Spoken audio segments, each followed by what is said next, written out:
Jochen Zeitz, Puma CEO, talks about his company's vision for a more sustainable future. Business is part of the problem, and we need to make solid steps to do what we can to fix it.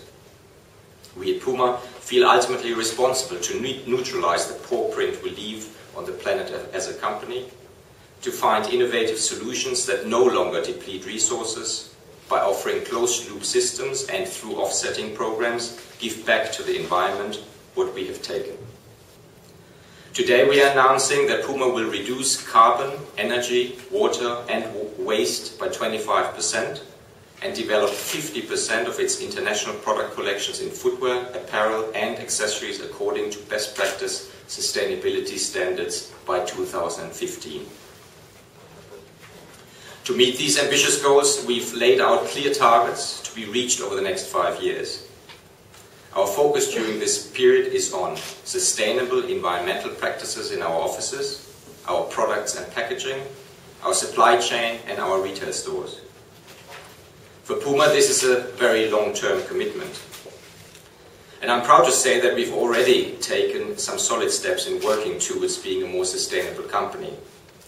Our work and efforts to improve social, labor and environmental standards in our workplaces go back in a long way and start well beyond the word sustainability came into widespread use. In 1993, Puma introduced a code of conduct which is binding for all manufacturers of Puma products. And with today's launch, we are the leader in introducing innovative, sustainable solutions in our industry, and we hope to inspire our peers to follow suit. I also hope all of you who are here with us today follow us on our journey.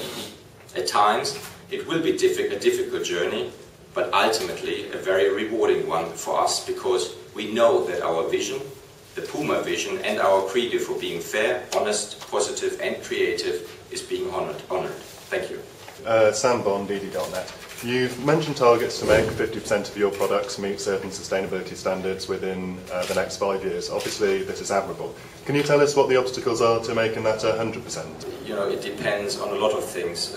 Primarily the recycle programs that are actually available, the materials that we're using going into the actual manufacturing process, which is a big issue.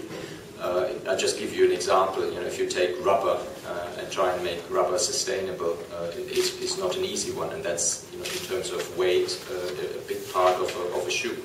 So the first step would be to say we need to have clear standards on how to recycle rubber so that it is actually healthy for the human being to wear on their feet, which is not a given that there are very different standards around the world. If we were taking the German standards for